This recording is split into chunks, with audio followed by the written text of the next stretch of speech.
News देख रहे हैं आप। मैं हूं आपके साथ हर्ष भारद्वाज। सुबह के 10:30 बज चुके हैं। तमाम खबरों से आपको अपडेट करते हैं। सबसे पहले बात करेंगे बुलेटिन में उत्तराखंड की, क्योंकि इस वक्त की ताजा जानकारी मिल रही है। कांग्रेस इस वक्त बीजेपी पर हमलावर है और जासूसी मामले को लेकर उत्तराखंड में कांग्रेस का हल्ला बोल आपको आज देखने को मिलेगा। कांग्रेस कार्यकर्ता राजभवन कूच करेंगे। हालांकि अगर बात करें तो 22 तारीख को तय कर दिया गया था कांग्रेस की तरफ से। उत्तराखंड के अंदर ही नहीं, अलग अलग राज्यों के अंदर जहां पर इस वक्त कांग्रेस की सरकारें हैं, वहां पर राजभवन की ओर कूच किया जाएगा। और उत्तराखंड के अंदर भी कांग्रेस की तरफ से ऐलान किया गया है। ताजा जानकारी आप तक पहुंचाने की कोशिश करें। दरअसल पैगासस सॉफ्टवेयर को लेकर ये बात उठी, क्योंकि इजराइल का ये सॉफ्टवेयर है और कहा जा रहा है कि इसके जरिए कई लोगों की जासूसी कराई गई, जिसमें भारत का भी नाम शामिल है। हालांकि बात करें फ्रांस की, तजाकिस्तान की और कई अन्य देश हैं जिनकी जासूसी पैगासस के जरिए कराई गई है। लेकिन अब भारत का जब हम जिक्र करते हैं तो सरकार की तरफ से ये नकारा गया है। हालांकि अगर विपक्ष की बात करें तो विपक्ष लगातार सरकार को लताड़ने का काम कर रहा है और सवाल उठाने का काम भी कर रहा है, क्योंकि संसद का मानसून सत्र चल रहा है और सदन के अंदर हम देख रहे हैं कि किस तरीके से सवाल पूछे जा रहे हैं और इसे पूरी तरीके से नकार रही है सरकार। फिलहाल अगर अलग अलग राज्यों की बात करें तो उत्तराखंड की जानकारी आपको दे रहे हैं और उत्तराखंड के अंदर कांग्रेस हमलावर होती हुई बीजेपी पर भी नजर आ रही है और कहीं ना कहीं घेराव किया जाएगा राजभवन का। दोपहर तक ये तस्वीरें भी नजर आएंगी, क्योंकि ये कहा जा रहा है कि तकरीबन 11 से 12 बजे का वक्त होगा जब कांग्रेस कार्यकर्ता राजभवन कूच करते हुए नजर आएंगे, क्योंकि मुद्दा जासूसी का था और ये भी कहा गया कि राहुल गांधी तक की जासूसी कराई जा रही थी। अब इसी को लेकर कई तरह के सवाल पूछे जा रहे हैं कि जब इस सॉफ्टवेयर का नाम सामने आ रहा है तो इस सॉफ्टवेयर को तकरीबन 50 और 54 करोड़ में खरीदा जा सकता है, क्योंकि ये कई फोनों की जासूसी कर सकता है एक साथ और पूरी जानकारी पता लगा सकता है। और जो इसके साझेदार हैं वही कई देशों की सरकारें हैं। दरअसल पूरी जानकारी हम आपको इस वक्त दे रहे हैं, लेकिन कांग्रेस इस वक्त हमलावर हो गई है सरकार पर कि आखिर ऐसा सरकार की तरफ से क्यों किया गया। हालांकि अगर सरकार की बात करें तो सरकार इसे कह रही है कि यह पूरी तरीके से जो आरोप लगाए जा रहे हैं बेबुनियाद। धनराज गर्ग इस वक्त जुड़ रहे हैं हमारे संवाददाता, तमाम जानकारी आप तक पहुंचाने की पूरी कोशिश करेंगे। धनराज, बहुत बहुत शुक्रिया हमारे साथ जुड़ने के लिए। क्या जानकारी आपके पास भी है, क्योंकि पैगासस का मुद्दा जो इस वक्त सदन के अंदर भी हम देख रहे हैं, अब आज की तारीख को तय किया गया था उत्तराखंड के अंदर, राजस्थान के अंदर, छत्तीसगढ़ के अंदर, जहां जहां प्रदेशों में कांग्रेस की सरकार है, राजभवन का घेराव किया जाएगा। के पास क्या खबर है, कब तक कांग्रेस के कार्यकर्ता राजभवन का घेराव करते हुए नजर आएंगे और किस तरीके से कटाक्ष करते हुए हरीश रावत भी नजर आ रहे हैं? धनराज जी हर्ष, बिल्कुल आपको बता दूं कि जिस तरीके से कांग्रेस लगातार बीजेपी पर हमलावर है, कभी वो महंगाई के मुद्दे को लेकर हमलावर होती है तो कभी किसी मुद्दे को लेकर हमलावर होती है। अब एक नया मुद्दा कांग्रेस को मिल गया है जासूसी का, कि जिसमें उन्होंने सीधा आरोप प्रधानमंत्री नरेंद्र मोदी पर लगाया है कि प्रधानमंत्री नरेंद्र मोदी लगातार जासूसी करा रहे हैं, पत्रकारों की जासूसी उसमें हो रही है और साथ ही राहुल गांधी की जासूसी उसमें हो रही है। इस तरह के आरोप लगाए हैं, जिसको लेकर आज कांग्रेस के जो कार्यकर्ता हैं सैकड़ों की तादाद में आज राजभवन कूच करेंगे और राज्यपाल को एक ज्ञापन भी सौंपेंगे, जिसमें वो साफ तौर पर न्याय जांच की मांग करेंगे। और साथ ही उनका कहना है कि जिस तरीके से अमित शाह लगातार जासूसी करा रहे हैं तो उनकी इस्तीफे की मांग भी वो लगातार उसमें करेंगे। और साथ ही जिस तरीके से देखा जाए कि राजनीति अब चरम पर आ चुकी है, कि जिस तरीके से 2022 में उत्तराखंड में विधानसभा चुनाव हो रहे हैं तो कहीं ना कहीं सभी मुद्दों को लेकर कांग्रेस बीजेपी को घेरती हुई नजर आ रही है। हालांकि जो बीजेपी के नेता है उनका साफ तौर पर कहना है कि जो आरोप लगाए जा रहे हैं ये बिल्कुल निराधार है, ये काम सिर्फ कांग्रेस करती है, क्योंकि कांग्रेस ने पहले भी डाटा बेचने का काम किया है। ऐसे खुलासे कई बार हो चुके हैं। इसको लेकर बीजेपी भी लगातार हमलावर कांग्रेस पर हो रही है, तो कांग्रेस भी लगातार इस जो आरोप बीजेपी लगा रही है उनको निराधार बताते हुए साफ तौर पर कह रही है कि ये काम अब जो एक सॉफ्टवेयर के माध्यम से नरेंद्र मोदी ने किया है तो कहीं ना कहीं एक निंदनीय कार्य ये नरेंद्र मोदी प्रधानमंत्री ने किया है। जी ठीक है धनराज, लेकिन खासकर जब हम उत्तराखंड का जिक्र करते हैं तो चाहे वो महंगाई का मुद्दा हो या फिर देवस्थानम बोर्ड को लेकर हो या फिर बात पैगासस के मुद्दे की करें, कोई भी ऐसा मुद्दा नहीं है जो लपक लेना नहीं चाहती हो विपक्ष। इसका कितना खामियाजा खासकर उत्तराखंड बीजेपी को भुगतना पड़ सकता है, क्योंकि बीजेपी की तरफ से हम देख रहे हैं कितनी योजनाओं का ऐलान किया जा रहा है और योजनाओं को लेकर बातें भी कई कही जा रही हैं। लेकिन कांग्रेस कहां ठहरती है उत्तराखंड के अंदर, क्योंकि अभी हरीश रावत की जो बेटी हैं उनकी तरफ से कमान संभाल ली गई है। जी बिल्कुल हर्ष, जिस तरीके से देखा जाए कि उत्तराखंड में जो 2022 के चुनाव होने हैं, कहीं ना कहीं इसको लेकर बीजेपी के जो भी मुद्दे हैं उनको लेकर कांग्रेस कहीं भी चूक नहीं करना चाहती है और लगातार जो भी मुद्दा सामने आता है तुरंत उसको लपक लेती है और कहीं ना कहीं जनता के बीच में जाकर वो उस मुद्दे को उठाती है। तो इससे जरूर जो चुनाव होगा उसमें नुकसान बीजेपी को जरूर होगा, क्योंकि जिस तरीके की ये बेबुनियादी बातें सामने आती हैं राजनीति की, चाहे वो महंगाई का मुद्दा हो, चाहे देवस्थानम का मुद्दा हो, चाहे मुख्यमंत्री बदलने के मुद्दे हो, लगातार इनको लपकने के अंदाज में विपक्ष लगातार रहता है। तो कहीं ना कहीं इससे जरूर बीजेपी को नुकसान होगा। और जिस तरीके से देखा जाए कि कांग्रेस के अंदर भी जो राजनीति चल रही है वो चुनाव को लेकर रणनीति लगातार तैयार की जा रही है। हरीश रावत के जो बेटी है उनकी अध्यक्षता में अब एक रणनीति तैयार की जा रही है कि जिस तरीके की 2022 का चुनाव लड़ना है वो किस तरीके से 2022 का चुनाव लड़ा जाएगा और किन मुद्दों को लेकर वो जनता के बीच जाएंगे। तो आने वाला समय ही बताएगा कि आखिर क्या बीजेपी को इसमें कामयाबी मिलेगी या कांग्रेस को। लेकिन आपको बता दें कि ये उत्तराखंड का इतिहास रहा है कि एक बार सत्ता में बीजेपी की सरकार आती है तो एक बार सत्ता में कांग्रेस की सरकार आती है। अब देखने वाली बात यही होगी कि क्या इस बार ये जो एक बार दोनों राजनीति चलती है कि एक बार बीजेपी आती है कांग्रेस, क्या इस बार ये जो इतिहास है ये टूट पाएगा या बदल पाएगा या नहीं बदल पाएगा। हालांकि जो आम आदमी पार्टी है वो भी इसमें सेंध लगाती हुई नजर आ रही है। जी हर, बहुत बहुत शुक्रिया धनराज तमाम जानकारी पहुंचाने के लिए, दर्शकों को अपडेट रखने के लिए। फिलहाल आम आदमी पार्टी भी अब मैदान में है, क्योंकि जब हम पिछले चुनाव का जिक्र करते हैं तो आम आदमी पार्टी उतने प्रमुख तौर पर नहीं थी, लेकिन अब आम आदमी पार्टी कहीं ना कहीं सेंधमारी की कोशिश कर रही है। पर कितना खामियाजा बीजेपी को भुगतना होगा, कितना फायदा आम आदमी पार्टी कांग्रेस को होगा या फायदा बीजेपी को होता हुआ नजर आएगा, वो 2022 की तस्वीर जब निकलकर सामने आएगी वही बता पाएगी। बढ़ेंगे आगे, बात करेंगे कोरोना की लहर की, जिसको लेकर हमने देखा कि स्थितियां कितनी खराब हुई। अब हालात सामान्य होते नजर आ रहे हैं, तो ये कहा जा रहा है कि उत्तराखंड के अंदर स्कूल को खोला जा सकता है और सरकार ने पूरी रणनीति को भी तैयार कर लिया है। जानकारी इस वक्त की आपको दे दें कि उत्तराखंड में स्कूल खोलने की तैयारी हो चुकी है और आपको ये भी बता दें कि 50% क्षमता के साथ स्कूल खुल सकेंगे, ये कहा जा रहा है। उत्तराखंड के अंदर आईसीएमआर ने कहा है कि पहले प्राइमरी स्कूल खोला जाए, यानी सलाह दी गई है आईसीएमआर की तरफ से। उत्तराखंड में बेहद कम हो गए हैं कोरोना के मामले और डेथ रेट बिल्कुल शून्य इस वक्त नजर आ रहा है, क्योंकि तकरीबन 3 से 4 हफ्तों की बात करें तो एक भी व्यक्ति की मृत्यु नहीं हुई उत्तराखंड के अंदर। और इसी तरीके से उत्तराखंड की सरकार अगर काम करती रही तो वाकई हालात और सामान्य होते नजर आएंगे, लेकिन सावधानी बरतनी होगी, सतर्कता बरतनी होगी। फिलहाल आपको जानकारी दे रहे हैं उत्तराखंड की, क्योंकि उत्तराखंड में बेहद कम कोरोना के मामले सामने आ रहे हैं और प्रदेश की सरकार हालात जब सामान्य होते दिख रहे हैं तो स्कूल को खोलने की कवायद इस वक्त कर रही है। फिलहाल बैठक का सिलसिला जारी है, रणनीति लगातार बनाई जा रही है और जब कोरोना के मामले कम हो रहे हैं तो आगे आने वाला वक्त बता पाएगा कि कितने दिनों में स्कूल खोले जा सकेंगे, क्योंकि अभी बैठक चल रही है। क्या ये स्कूल अगस्त से खोले जाएंगे या फिर इसकी तारीख और बढ़ाई जाएगी, क्योंकि अगर आईसीएमआर का जिक्र करते हैं तो उनकी तरफ से सलाह दी गई है कि सबसे पहले प्राइमरी स्कूल को खोला जाए, उसके बाद आगे के स्कूल और साथ ही साथ कॉलेज को भी खोल दिया जाए। ये दरअसल आईसीएमआर कहता है, क्योंकि अगर हम बात करें कोरोना की लहर इस वक्त गई नहीं है, हालांकि मामले कम जरूर हो गए हैं, लेकिन हम देख रहे हैं कि नए नए वेरिएंट सामने आ रहे हैं उत्तराखंड के अंदर। तो कोरोना के साथ साथ ब्लैक फंगस का खतरा भी लगातार बरकरार है। तो कहीं ना कहीं सावधानी सतर्कता बरतनी होगी और सरकारों को सोचना होगा कि आखिर किस तरीके से निर्णय लिया जाए। हालांकि ये कहा जा रहा है कि स्कूल खुलेंगे। ब्यूरो चीफ इस वक्त जुड़ रहे हैं धीरेन्द्र प्रताप सिंह हमारे साथ, तमाम जानकारी आप तक पहुंचाने की पूरी कोशिश करेंगे उत्तराखंड से। धीरेन्द्र, बहुत बहुत शुक्रिया हमारे साथ जुड़ने के लिए। धीरेन्द्र, क्या लगता है आपको जो ये फैसला अब लिया जा सकता है? अभी हम ये नहीं कह रहे हैं कि फैसला लिया जाएगा, लिया जा सकता है। फिलहाल बैठकों का सिलसिला जारी है। आईसीएमआर की तरफ से सलाह दी गई है कि पहले प्राइमरी स्कूलों को खोल लिया जाए, क्योंकि उत्तराखंड के अंदर हम देख रहे हैं हाँ मौत की संख्या निकलकर नहीं सामने आ रही है, लेकिन मामले भी सामने आ रहे हैं कोरोना के। उसके बाद ब्लैक फंगस का भी खतरा है। तो क्या देखते हैं आप, जो सरकार फैसला लेगी आगे आने वाले समय में कि स्कूल खोला जाए, खासकर वो सही फैसला होगा जब ग्राउंड सिचुएशन को देखते हैं? धीरेन्द्र। बिल्कुल हर्ष, मैं आपको बता दूं कि आईसीएमआर ने पूरे देश भर के स्कूलों के लिए सलाह जारी की है और उसके पहले ही उत्तराखंड सरकार तमाम बैठकों में इस पर विचार विमर्श करती रही और अभी भी कर रही है कि अगर स्कूल खोलते हैं तो हालात क्या होंगे।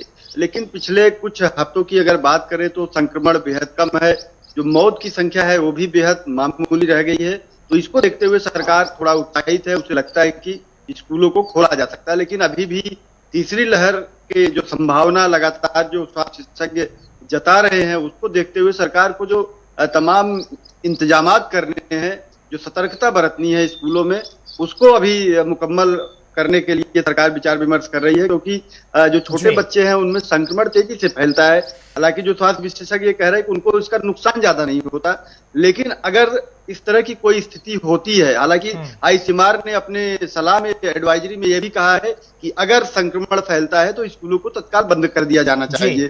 तो इन सब तमाम जो पहलू हैं इसके, उस पर उत्तराखंड सरकार विचार विमर्श कर रही है। न केवल स्कूल बल्कि जो महाविद्यालय और विश्वविद्यालय यानी डिग्री कॉलेज और यूनिवर्सिटी को भी खोलने की तैयारी यहाँ की सरकार कर रही है। क्योंकि जो उच्च शिक्षा मंत्री डॉक्टर धन सिंह रावत इस मामले में 2-3 बैठकें वो कर चुके हैं, और जो तमाम शिक्षाविद हैं, जो वाइस चांसलर हैं, डायरेक्टर्स हैं एजुकेशन के, उन सबसे इस पे उन्होंने बातचीत किया है कि अगर स्थिति नियंत्रण में होती है कोरोना की, तो स्कूल और कॉलेज को कैसे खोला जाए।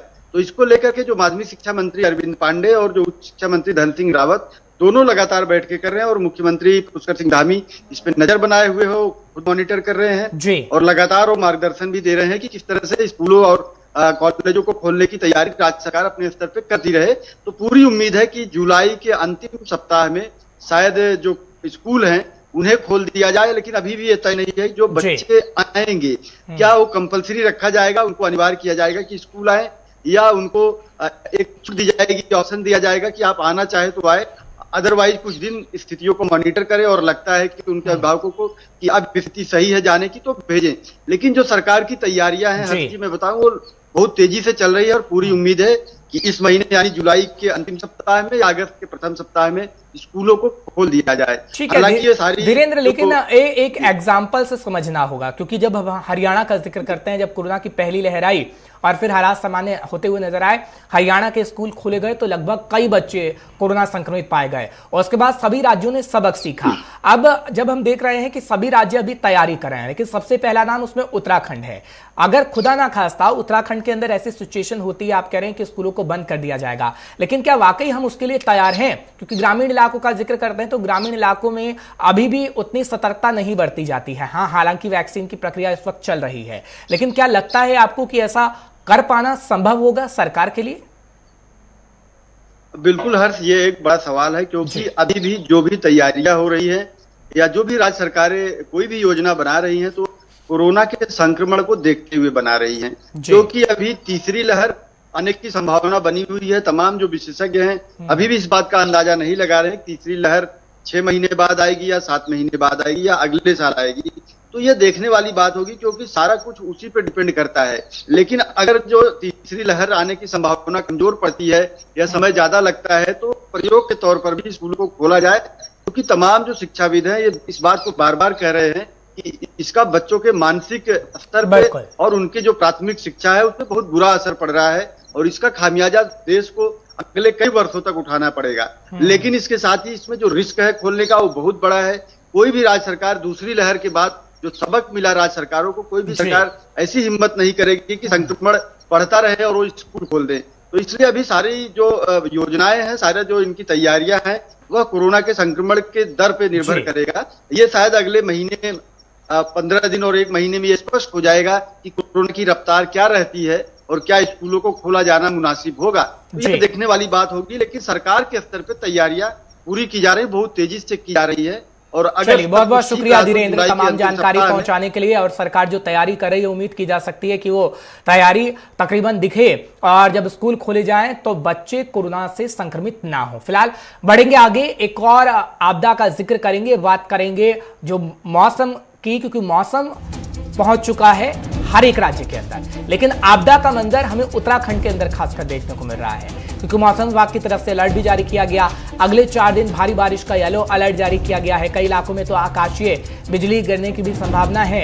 उत्तरकाशी, चमोली, रुद्रप्रयाग, क्योंकि इससे पहले हमने देखा कि किस तरीके से आकाशीय बिजली गिरी और 3 लोगों की मौत भी हो गई थी। हालांकि उत्तराखंड में कई जगहों पर लगातार बारिश का सिलसिला जारी है, लेकिन मौसम विभाग की तरफ से अपडेट किया गया है और मौसम विभाग ये कह रहा है कि अगले 3 दिन काफी भारी उत्तराखंड के लिए हो सकते हैं, क्योंकि उत्तराखंड में जिस तरीके से बारिश होती है उसके बाद भूस्खलन होना और कई सड़कों का बंद हो जाना, क्योंकि अभी भी कई मार्ग अवरुद्ध इस समय में है। जिस वक्त हम आपको खबर बता रहे हैं, क्योंकि कल ही हम आपको जानकारी दे रहे थे कि लगभग 250 सड़कें बंद थी, जिसके बाद ट्रैफिक पुलिस लगातार काम कर रही थी। प्रशासन पूरा काम कर रहा था कि जो लोग फंसे हुए हैं उन्हें कैसे निकाला जाए। हालांकि पर्यटकों के लिए भी एडवाइजरी जारी कर दी गई है कि जो पर्यटक बाहरी राज्यों से उत्तराखंड के अंदर आ रहे हैं वो दरअसल सावधानी और सतर्कता बरतें। हालांकि अगर बात करें उत्तरकाशी, रुद्रप्रयाग की, तो आकाशीय बिजली गिरने की संभावना जताई गई है और ये कहा जा रहा है कि पूरे उत्तराखंड में जमकर बारिश हो सकती है। क्योंकि देहरादून का जिक्र करते हैं तो देहरादून के अंदर भी अलर्ट जारी किया गया, येलो अलर्ट मौसम विभाग की तरफ से जारी कर दिया गया है। उत्तराखंड प्रशासन भी लगातार काम कर रहा है, क्योंकि मुख्यमंत्री पुष्कर सिंह धामी को हम देख रहे थे कि जो आपदा से जिनकी मृत्यु हुई उनके परिजनों के घर जाकर मुलाकात की गई, सांत्वना दी गई, साथ ही साथ पूरे मदद का ऐलान किया गया, मदद का आश्वासन दिया गया। हालांकि सरकार कह रही है कि लोग अपने घरों के अंदर ही रहें जब तक हम देख रहे हैं कि मानसून सत्र उत्तराखंड के अंदर चल रहा है। संचित शर्मा इस वक्त जुड़ रहे हैं हमारे संवाददाता, तमाम जानकारी पहुंचाने की आप तक पूरी कोशिश करेंगे। संचित, मौसम का हाल कैसा है?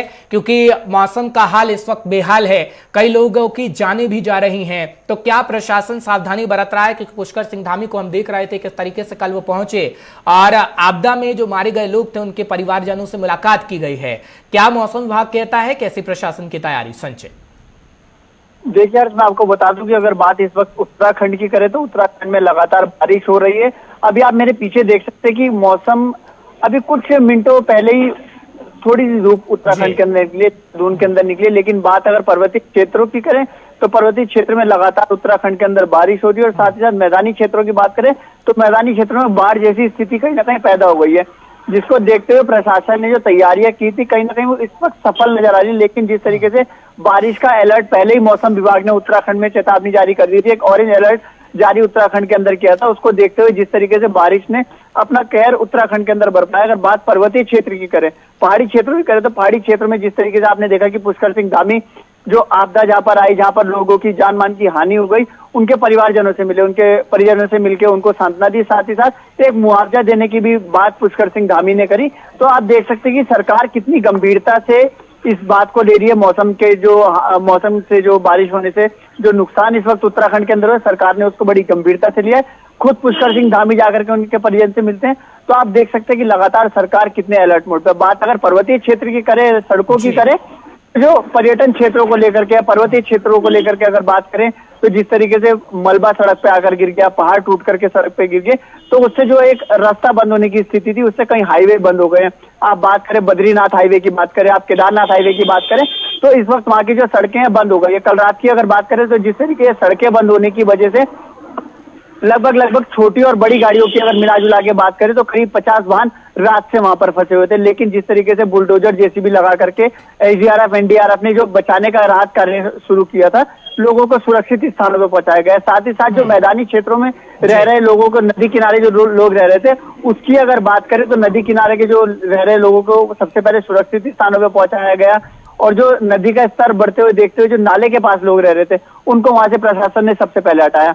जिस तरीके से मौसम विभाग पिछले महीने से अलर्ट जारी कर रहा था मानसून का, उसको लेकर के अगर बात उत्तराखंड के अंदर करें तो पर्वतीय क्षेत्रों में पहले से ही खाद्य विभाग ने सारा राशन मुहैया करा दिया था। साथ ही साथ जो मेडिकल फैसिलिटी की अगर उत्तराखंड के अंदर बात करें तो सारे लोगों को मेडिकल फैसिलिटी की कोई दिक्कत ना है। जो लोग इससे प्रभावित होंगे, जो गर्मी से प्रभावित होंगे, उनको सुरक्षित स्थानों पर पहुंचाया गया। साथ ही साथ जो मेडिकल फैसिलिटी की बात करें उनका भी ध्यान सरकार ने पूरा रखा था। बहुत बहुत शुक्रिया संचित, तमाम जानकारी पहुंचाने के लिए, दर्शकों को अपडेट रखने के लिए। क्या सिचुएशन मौसम विभाग कह रहा है उत्तराखंड के अंदर खासकर, लेकिन बात आगे की भी करेंगे उत्तराखंड की ही, क्योंकि बात अगर पर्यटन क्षेत्र से जुड़े लोगों की करें तो बेहद प्रभावित वो हुए हैं। लेकिन सीएम की तरफ से बड़ा ऐलान किया गया है, राहत पैकेज का ऐलान कर दिया गया। आपको जानकारी दे देते हैं, पर्यटन और चारधाम यात्रा से जुड़े लोगों के लिए बड़ी घोषणा कर दी गई है और सीएम की तरफ से घोषणा की गई है। सीएम ने 200 करोड़ के राहत पैकेज का ऐलान कर दिया उत्तराखंड के अंदर, क्योंकि राज्य में चारधाम यात्रा पूरी तरीके से ठप है और जो इससे जुड़े हुए लोग हैं उन्हें काफी परेशानी का सामना करना पड़ रहा है।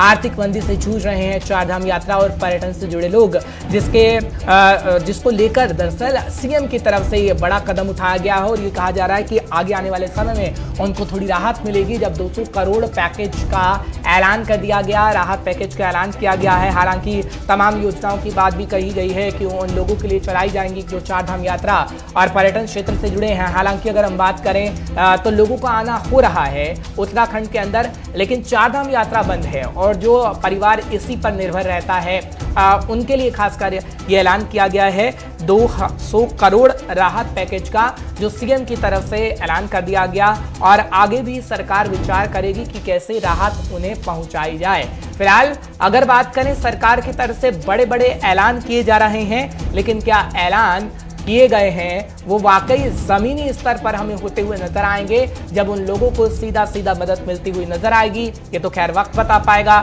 लेकिन जो सीएम की तरफ से जानकारी दी गई है, जो प्रशासन की तरफ से जानकारी सामने आ रही है, वो आपके सामने रख रहे हैं कि पर्यटन और चारधाम यात्रा से जुड़े लोगों के लिए बड़ी घोषणा हुई है। सीएम ने 200 करोड़ के राहत पैकेज का ऐलान कर दिया है। थोड़ी देर में हमारे संवाददाता जुड़ेंगे, तमाम जानकारी आप तक पहुंचाने की कोशिश करेंगे। विशाखा इस वक्त जुड़ रही हैं हमारी साथ, तमाम जानकारी आप तक पहुंचाएंगे। विशाखा, क्या जानकारी आपके पास भी है, क्योंकि ये कहा जा रहा है कि 200 करोड़ राहत पैकेज का ऐलान कर दिया गया। कितनी राहत आप देखती हैं जब पैकेज का ऐलान किया गया है, तो क्या जमीनी स्तर पर उन्हें मदद मिल पाएगी? विशाखा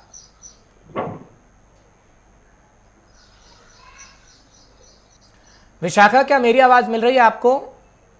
तो शायद विशाखा को आवाज नहीं जा रही है, हम कोशिश करेंगे दोबारा उनसे जानकारी लेने की। फिलहाल आपको बता रहे हैं कि राज्य में चारधाम यात्रा पूरी तरीके से ठप है, आर्थिक मंदी से जूझ रहे हैं इस वक्त चारधाम यात्रा और पर्यटन से जुड़े लोग। फिलहाल आपको बता रहे हैं कि सिचुएशन कैसी है उत्तराखंड के अंदर, लेकिन जब से कमान संभाली है सीएम पुष्कर सिंह धामी साहब ने, और उसके बाद बड़े बड़े ऐलान हम लोगों के लिए देख रहे हैं, जिनमें से एक ऐलान ये भी किया गया है कि पर्यटन और चारधाम यात्रा से जुड़े लोगों को राहत पहुंचाई जाए। अब वाकई क्या ये राहत उन्हें मिल पाएगी? खैर ये देखने वाली बात होगी। विशाखा, अगर मेरी आवाज आपको मिल रही है तो ये सवाल है कि क्या जो राहत पैकेज का ऐलान किया गया है वो जमीनी स्तर पर आपको होता हुआ नजर आएगा? विशाखा जी बिल्कुल हर्ष, देखिए जिस तरीके से मुख्यमंत्री पुष्कर सिंह धामी आपदा प्रभावित दौरे पर थे और उन्होंने यहाँ पर यह घोषणा करी है कि जिस तरीके से राज्य में जो आर्थिक रूप से राज्य की इनकम का एक सोर्स है चारधाम यात्रा, और जिस तरीके से पर्यटन पर पूरा डिपेंड करती है राज्य की इकोनॉमी, राज्य की जो जितनी भी जो राजस्व है वो सभी पर्यटन जो व्यवसाय है उसी से आता है। तो उसको लेकर मुख्यमंत्री ने कहा है कि जिस तरीके से पिछले 1.5 साल से चारधाम यात्रा फिलहाल स्थगित है और जो तीर्थ पुरोहित है या जो पर्यटन से जुड़े हुए व्यवसायी है या परिवहन से जुड़े हुए व्यवसायी है, उन सभी की जो फिलहाल आर्थिक स्थिति है उससे भी जाहिर तौर पर मुख्यमंत्री ने कहा है कि वह बहुत ही फिलहाल जिस तरीके से कोई सोर्स नहीं है इनकम का, राज्य में पर्यटक एक लंबे समय से नहीं आ रहे हैं, तो उसके लिए इन सभी समस्याओं को जानते हुए मुख्यमंत्री ने कहा है कि पर्यटकों के लिए, पर्यटन व्यवसाय से जुड़े हुए व्यवसायियों के लिए, परिवहन से जुड़े व्यवसायियों के लिए, टूरिस्ट गाइड के लिए, इन सभी के लिए लगभग 200 करोड़ रुपए के आर्थिक पैकेज का ऐलान मुख्यमंत्री के द्वारा किया गया है। बात करें इसके पहुंचने की या इसके धरातल पर उतरकर सफल होने की, तो मुख्यमंत्री का कहना है कि जो रजिस्टर्ड व्यवसाय है पर्यटन से जुड़े हुए या जो रजिस्टर्ड मेंबर है परिवहन से जुड़े हुए, उन सभी का रजिस्ट्रेशन कराकर, उन सभी के आधार पर नियमावली तैयार कराकर उनके खातों में सीधे पैसे ट्रांसफर किए जाएंगे। चलिए देखने वाली बात होगी कि सीधे खातों में जो बात कही जा रही है पैसा पहुंचेगा वो नहीं पहुंचेगा या फिर नहीं, क्योंकि चुनाव भी हैं, ऐसे में बड़े बड़े ऐलान किए जा रहे हैं। विशाखा, बहुत बहुत शुक्रिया तमाम जानकारी पहुंचाने के लिए, दर्शकों को अपडेट रखने के लिए। फिलहाल गुलिस्तान न्यूज हर खबर से आपको अपडेट करता रहेगा। एक ब्रेक ले रुकना होगा, ब्रेक के उस पार गुलिस्तान न्यूज पर खबरों का सिलसिला बरकरार है।